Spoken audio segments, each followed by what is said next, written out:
Let's talk about a fascinating and honestly a kind of frustrating paradox.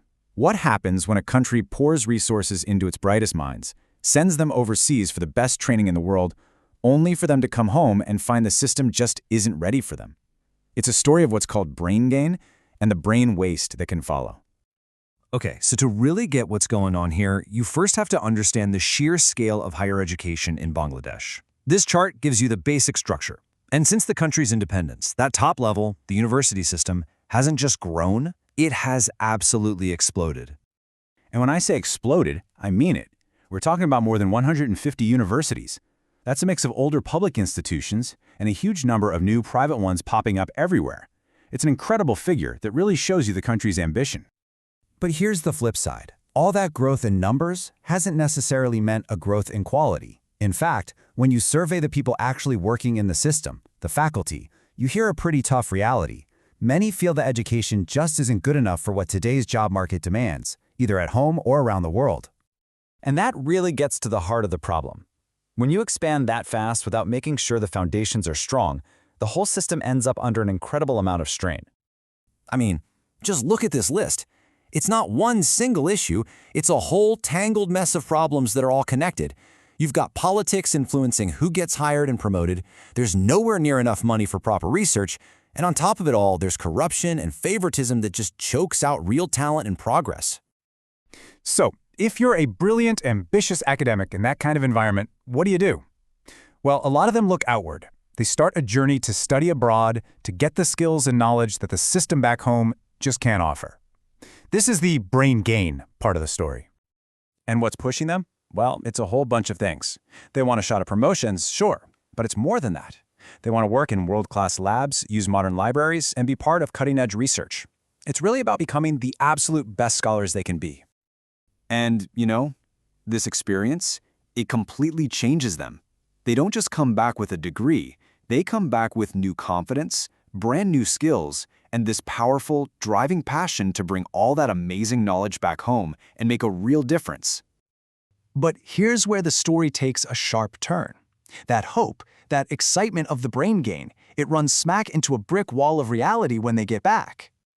Let's take a real-world example. We'll call this academic Hamza. He comes back from the UK just buzzing with ideas, totally convinced his new international perspective is exactly what his university needs to get to the next level. And his story just perfectly sums up the problem. He makes a simple, totally reasonable proposal to boost the university's research culture. Hey, what if professors just aim to publish one research paper a year? Seems like a great idea, right? Nope. It got shot down immediately by the head of the university, who called it a burden. His new ideas weren't seen as an asset, they were seen as a problem. And you have to understand, Hamza's story isn't the one-off, not even close. It's this constant clash that happens over and over again, fresh new knowledge hitting a wall of old, rigid systems that refuse to change. Or think about Sophia's story. She spent years overseas becoming a top expert in a very specific field.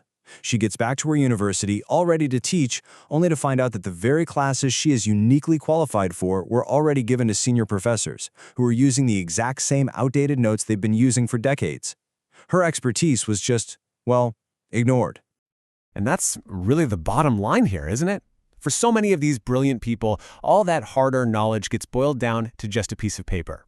The university is happy to take the certificate because it means they can give them a promotion, but they have almost zero interest in the actual expertise that certificate is supposed to represent.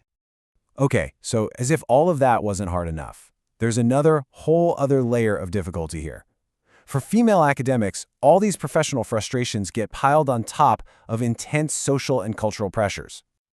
You see, while every academic returning home has to deal with the resistant system, women are often carrying what researchers call a double burden. They're fighting all those same professional battles, but they're also fighting against deeply rooted cultural expectations that say they should be prioritizing family over their career. Listen to how one academic, Maria, puts it. She talks about how a husband might not say no, he might just say, do whatever you want. See what she's saying? That's not real support. That lack of true, enthusiastic encouragement from your own family becomes this huge barrier, turning a dream into a constant personal struggle. So what's the real cost of all this? What's actually being lost when all this incredible talent, this brain gain, turns into brain waste? It's way more than just a few frustrated individuals. It's a loss for the entire country. The story of another academic, Mofis, is a tough one, but it shows you exactly what's at stake. He was a great scholar who got so fed up with the system where political connections always beat merit. So, to finally get a leadership role and the funding he needed, he gave in. He joined party politics. He essentially had to compromise his own principles just to survive in the system. And this is so much bigger than just a few sad stories about academics. When you shut down new ideas, you kill innovation. When you demoralize your best and brightest, the quality of education for everyone goes down. It holds back national development and reinforces the very same broken system. It's a huge blow to the country's future. Which brings us right back to that critical question we started with. The brain gain is real. Talented, skilled people are coming home. But the real challenge for Bangladesh is whether it can fix the system that's waiting for them. Because right now, it isn't ready.